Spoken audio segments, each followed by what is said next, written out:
کیا اس طرح کا قانون اس مسئلے کے لیے فائدہ مند ہو سکتا ہے؟ اور آخر میں سوال تو یہ بھی ہے کہ اس قانون پر پائے جانے والے تحفظات کے پاکستان ایک سیکیورٹی اور پولیس اسٹیٹ میں بدل جائے گا؟ یہ کہاں تک درست ہے؟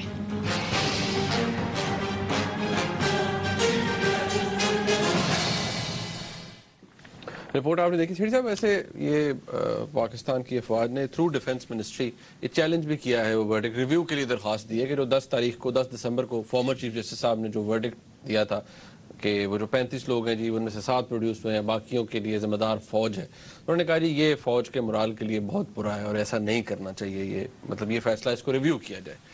یہاں تک کہا گیا ہے کہ اس کو ان جو لائنز ہیں ان کو اس طرح سے نکالا جائے ایز اف کہ یہ آرڈر دیا ہی نہیں گیا تھا، اس ایکسٹینٹ تک پلیڈ کیا گیا کورٹ کے سامنے۔ آپ کو لگتا ہے کہ اس پرٹیکولر ایشو کے اندر، اس معاملے کے اندر، کیونکہ اس کے اندر ہم نے بڑی تعریف بھی کی ہے عدلیہ کی، کیا عدلیہ کی طرف سے جو فیصلے آئے ہیں وہ قانون کے ٹچ سٹون کے اوپر آتے تھے؟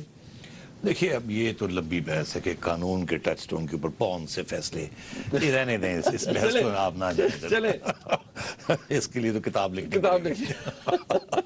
وہ ایک مضمون لکھتے ہیں تو اس کے اوپر بھی لوگوں کو پریشانی ہو جاتی ہے، آپ میرا سمجھ رہے ہیں، تو اس لیے اس کو رہنے دیں۔ عرض یہ ہے کہ یہ جو ساری ڈیبیٹ چل رہی ہے نا، جو جس پہ آپ نے اپنی رپورٹ اینڈ کی کہ کیا یہ ایک پولیس اور نیشنل سیکیورٹی اسٹیٹ بن رہی ہے کہ دراصل میرا موقف یہ ہے کہ یہ پہلے دن سے یہ ایک نیشنل سیکیورٹی اسٹیٹ ہے، یہ سوشل ویلفیئر اسٹیٹ نہیں ہے، کیونکہ اس میں فوج کا جو رول رہا ہے وہ ایک مونوپولسٹک پاور کا رول رہا ہے، مونوپلی پاور کی تھی، اسی لیے اتنے مارشل لاء بھی لگے، اور جب نہیں بھی تھے تو فوج بیہائنڈ دا سینس ساری سٹرنگز کو پل کرتی رہی، اسی لیے یہاں یہ لفظ استعمال کرتے ہیں ایجنسیاں، اسی لیے کہتے ہیں اسٹیبلشمنٹ، جب نام نہیں لینا ہوتا فوج کا تو اسٹیبلشمنٹ کہہ دیتے ہیں، جب ISI کا نام نہیں لینا ہوتا تو ایجنسیاں کہہ دیتے ہیں، تو سب کو پتہ ہوتا ہے کہ بات کیا ہو رہی ہے، مگر ڈائریکٹ بات نہیں کر سکتے کیونکہ فوج بہت حاوی ہے اس ملک میں، تو ایک قسم کی ہولی کاؤ، سیکرڈ کاؤ، اور فوج ہی نے فیصلے کیے ہیں کہ جی ہندوستان کے ساتھ جنگ کرنی ہے، کب ڈپلومیسی کرنی ہے، افغانستان کے ساتھ کیا کرنا ہے، امریکہ کے ساتھ محتاجی کرنی ہے، ہتھیار لینے ہیں نہیں لینے، یہ سب فوج فیصلے کرتی رہی، ہمارے سیاستدان انگوٹھے لگاتے رہے۔ اب ایک ایسی سٹیج آ گئی ہے کہ ہمارے سیاستدان کہہ رہے ہیں کہ یار بس کرو، ہماری بات بھی سن لو، یہ راستہ جو آپ نے اختیار کیا ہے یہ بہت خطرناک ہے، اور اس کی وجہ سے یہ جو ساری جو سیکیورٹی کے پرابلمز ہیں وہ ایک نیشنل سیکیورٹی اسٹیٹ کو نے اپنے لیے سیکیورٹی کے پرابلمز بنا لیے ہیں، تو اس لیے اس کو اب جمہوری اسٹیٹ بنانا پڑے گا تاکہ یہ سیکیورٹی کے پرابلمز جو ہیں ان کو ختم کیا جائے۔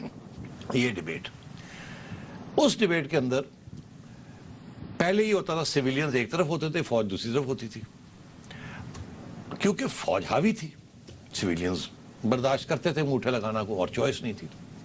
اب یہاں ایک ڈیموکریٹک پروسیس چل پڑا ہے، عدلیہ اور میڈیا، یہ دو نئی ڈیولپمنٹس ہیں، اور یہ ایک گورنمنٹ نے ایک ٹرم کمپلیٹ کی جیسے بھی تھی کمپلیٹ کی، یہ بھی ایک نئی ڈیولپمنٹ، اسموتھ ٹرانزیشن ہوئی۔ یہ بہت ریئر ہوتا ہے اس طریقے سے، جہاں 3-4 دفعہ حکومت جو الٹ گئی ہو، ملٹری کی انٹرونشن ہو، اور پھر بھی یہ ادارے جو ہیں ابھر رہے ہیں اور اسٹرانگ ہو رہے ہیں، اس لیے لوگ کہتے ہیں کہ اب وہ مارشل لاء کا دن جو ہے وہ چلے گئے ہیں، یہ جا رہے ہیں، تو یہ بڑی اچھی ڈیولپمنٹس ہیں۔ مگر آگے کیا؟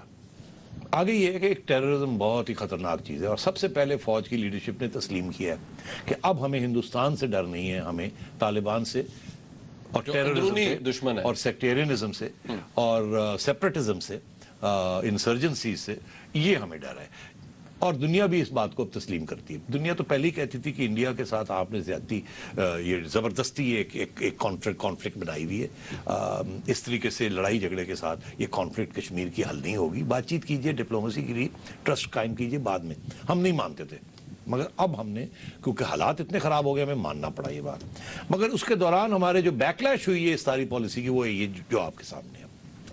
اب اس کو کیسے ختم کیا جائے؟ پولیس کمزور ہے، ریسورسز نہیں ہے، ریسورسز ساری یا فوج کے پاس جاتی تھی، یا امیروں کی جیبوں میں جاتی تھی، یا کرپشن میں جاتی تھی، ایسی تھا نا، اور یا 500-600 ارب روپے جو پلفریج ہے، مطلب ہے کہ، اور وہ پبلک سیکٹر کارپوریشنز جو کہ بلیڈ کر رہی ہیں، وہاں اگر 10 لوگوں کی ضرورت ہے تو 20 لوگ بھرتی ہوئے ہیں، اس طریقے سے یہ ریاست چلی، اور امریکہ کے پیسہ آتا تھا لالا خیر صلی اللہ، فوج بھی لیتی تھی، سیاستدان بھی کھاتے تھے، IMF بھی دیتی تھی، اس لیے قرضے بھی بڑھتے گئے، اور اب جو محتاجی کا صورتحال ہے آپ کے سامنے، اب کیا کیا جائے؟